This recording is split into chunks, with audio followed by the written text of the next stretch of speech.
Hi, I'm John Green. This is Crash Course U.S. History, and today we're going to talk about women in the Progressive Era. My God, that is a fantastic hat. Wait, votes for women? So between Teddy Roosevelt and Woodrow Wilson and all those doughboys headed off to war, women in this period have sort of been footnoted, shockingly. Mr. Green, I'd never make a woman a footnote. She'd be the center of my world, my raison d'etre, my joie de vivre. Oh, me from the past. I'm reminded of why you got a C+ in French 3. Let me submit to you, me from the past, that your weird worship of women is a kind of misogyny because you're imagining women as these beautiful, fragile things that you can possess. It turns out that women are not things. They are people in precisely the same way that you are a person, and in the Progressive Era, they demanded to be seen as full citizens of the United States. In short, women don't exist to be your joie de vivre. They get to have their own joie de vivre.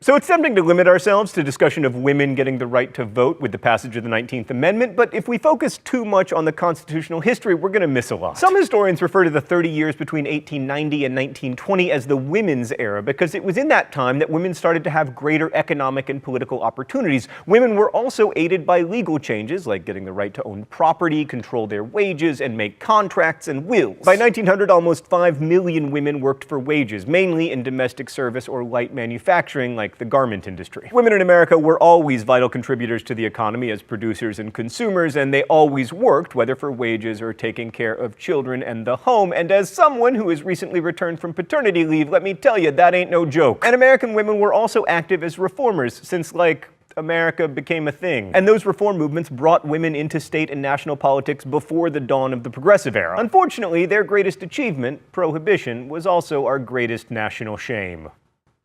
Oh. Yeah, all right, okay.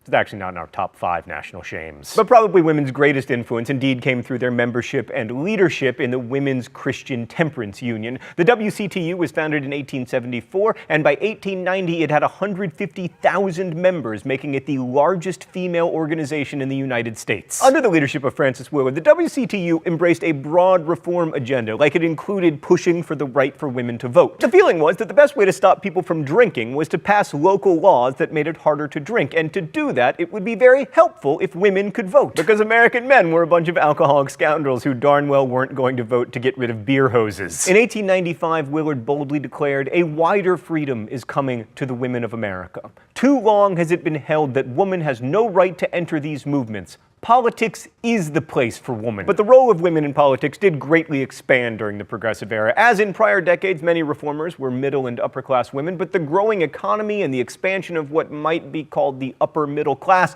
meant that there were more educational opportunities, and this growing group of college-educated women leaned in and became the leaders of new movements. Sorry, there was no way I was going to get through this without one lean in. I love that book. So as we've talked about before, the 1890s saw the dawning of the American mass consumer society, and many of the new products made in the second wave of industrialization were aimed at women, especially labor-saving devices like washing machines. If you've ever had an infant, you might notice that they poop and barf on everything all the time. Like, I recently called a pediatrician and I was like, my 14-day-old daughter poops 15 times a day, and he was like, if anything, that seems low. So the washing machine is a real game changer. And many women realized that being the primary consumers who did the shopping for the home gave them powerful leverage to bring about change. Chief among these was Florence Kelley, a college-educated woman who, after participating in a number of progressive reform causes, came to head the National Consumers League. The league sponsored boycotts and shaped consumption patterns, encouraging consumers to buy products that were made without child, or what we would now call sweatshop labor, which at the time was often just known as labor. And there was also a subtle shift in gender roles as more and more women worked outside the home. African-American women continued to work primarily as domestic servants or in agriculture, and immigrant women mostly did low-paying factory labor,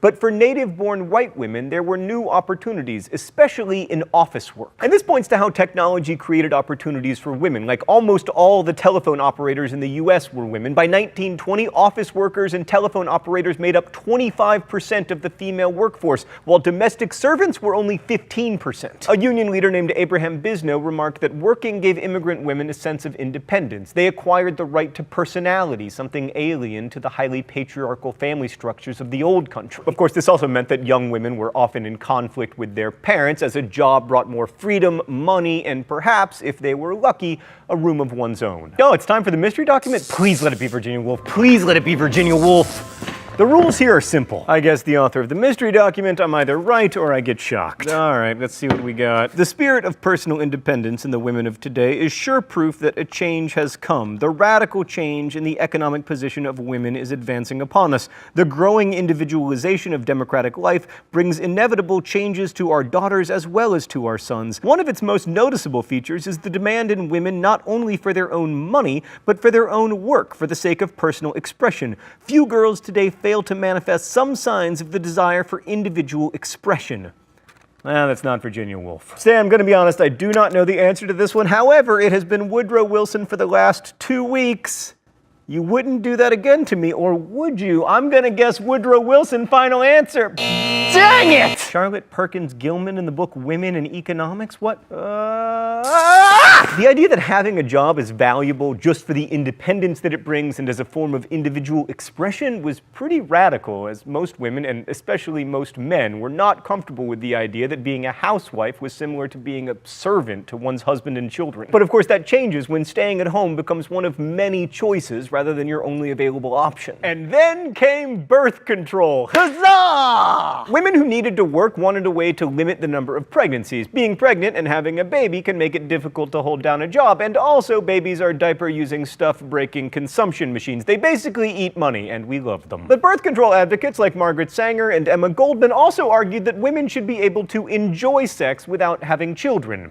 To which men said, women can enjoy sex? Believe it or not, that was seen as a pretty radical idea, and it led to changes in sexual behavior, including more overall scoodly pooping. Goldman was arrested more than 40 times for sharing these dangerous ideas about female sexuality and birth control, and she was eventually deported. Sanger, who worked to educate working-class women about birth control, was sentenced to prison in 1916 for opening a clinic in Brooklyn that distributed contraceptive devices to poor immigrant women. The fight over birth control is important for at least 3 reasons. First, it put women into the forefront of debates about free speech in America. I mean, some of the most ardent advocates of birth control were also associated with the IWW and the Socialist Party. Secondly, birth control is also a public health issue, and many women during the Progressive era entered public life to bring about changes related to public health, leading the crusade against tuberculosis, the so-called White Plague, and other diseases. Thirdly, it cut across class lines. Having or not having children is an issue for all women, regardless of whether they went to college, and the birth control movement brought upper, middle, and lower class women together in ways that other social movements never did. Another group of progressive women took up the role of addressing the problems of the poor and spearheaded the settlement house movement. The key figure here was Jane Addams. My God, there are still Adamses in American history? Oh, she spells it Addams Family Adams, not like Founding Fathers Adams. Anyway, she started the Hull House in Chicago in 1889. Settlement houses became the incubators of the new field of social work, a field in which women played a huge part, and Addams became one of America's most important spokespeople for progressive ideas. And yet, in many places, while all of this was happening, women could not technically vote. But their increasing involvement in social movements at the turn of the 20th century led them to electoral politics. It's true that women were voting before the passage of the 19th Amendment in 1920. Voting is a state issue, and in many Western states,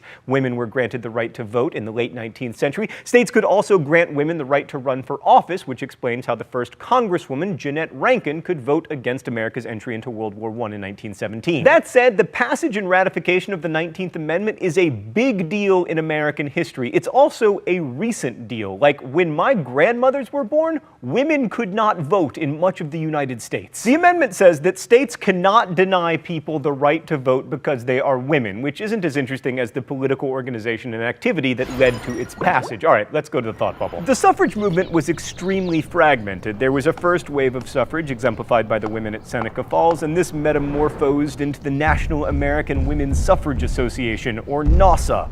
Most of the leadership of NAWSA was made up of middle to upper class women, often involved in other progressive causes, who unfortunately sometimes represented the darker side of the suffrage movement, because these upper class progressives frequently used nativist arguments to make their claims for the right to vote. They argued that if the vote could be granted to ignorant immigrants, some of whom could barely speak English, then it should also be granted to native-born women. This is isn't to say that the elitist arguments won the day, but they should be acknowledged. By the early 20th century, a new generation of college-educated activists had arrived on the scene, and many of these women were more radical than early suffrage supporters. They organized the National Women's Party, and under the leadership of Alice Paul, pushed for the vote using aggressive tactics that many of the early generation of women's rights advocates found unseemly. Paul had been studying in Britain between 1907 and 1910, where she saw the more militant women's rights activists at work. She adopted their tactics that included protests leading to imprisonment and loud denunciations of the patriarchy that would make Tumblr proud, and during World War I she compared Wilson to the Kaiser, and Paul and her followers chained themselves to the White House fence. The activists then started a hunger strike during their 7-month prison sentence and had to be force-fed. Woodrow Wilson had half-heartedly endorsed women's suffrage in 1916, but the war split the movement further. Most suffrage organizations believed that wartime service would help women earn respect and equal rights, but other activists, like many progressives, opposed the war and regarded it as a potential threat to social reform. But in the end, the war did sort of end up helping the cause. Patriotic support of the war by women, especially their service working in wartime industries, convinced many that it was just wrong to deny them the right to vote. And the mistreatment of Alice Paul and other women in prison for their cause created outrage that further pushed the Wilson administration to support enfranchising women. Thanks, Thought Bubble. So women's long fight to gain the right to vote ended with the ratification of the 19th Amendment in 1920. But in some ways, the final granting of the franchise was a bit anticlimactic. For one thing, it was overshadowed by the 18th Amendment, prohibition, which affected both women and men in large numbers. Also Gatsby's. You can say a lot of bad things about prohibition, and I have, but the crusade against alcohol did galvanize and politicize many women, and organizations such as the WCTU and the Anti-Saloon League introduced yet more to political activism. But while the passage of the 19th Amendment was a huge victory, Alice Paul and the National Women's Party were unable to muster the same support for an equal rights amendment. Paul believed that women needed equal access to education and employment opportunities, and here they came into contact with other women's groups, especially the League of Women Voters and the Women's Trade Union League, which opposed the ERA, fearing that equal rights would mean an unraveling of hard-won benefits like mothers' pensions and laws limiting women's hours of labor. So the ERA failed, and then another proposed amendment that would have given Congress the power to limit child labor won ratification in only 6 states. You go, America! So in many ways, the period between 1890 and 1920, which roughly corresponds to the Progressive Era, was the high tide of women's rights and political activism. It culminated in the ratification of the 19th Amendment, but the right to vote didn't lead to significant legislation that actually improved the lives of women, at least not for a while. Nor were there immediate changes in the roles that women were expected to play in the social order as wives and mothers. Still, women were able to increase their autonomy and freedom in the burgeoning consumer marketplace. But it's important to note that, like other oppressed populations in American history, women weren't given these rights. They had to fight for the rights that were said to be inalienable. And we are all better off for their fight and for their victory. Women's liberation is, to be sure, a complicated phrase, and it will take a new turn in the Roaring '20s, which we'll talk about next week. I'll see you then. Crash Course is produced and directed by Stan Meller. Our script supervisor is Meredith Danko. The associate producer is Danica Johnson. The show is written by my high school history teacher, Raul Meyer, Rosiana Rojas, and myself, and our graphics team is Thought Cafe. Every week there's a new caption to the Libertage. You can suggest captions in comments, where you can also ask questions about today's video that will be answered by our team of historians. Thanks for watching Crash Course, and as we say in my hometown, don't forget to be awesome. I'm gonna go this way, Stan. Just kidding!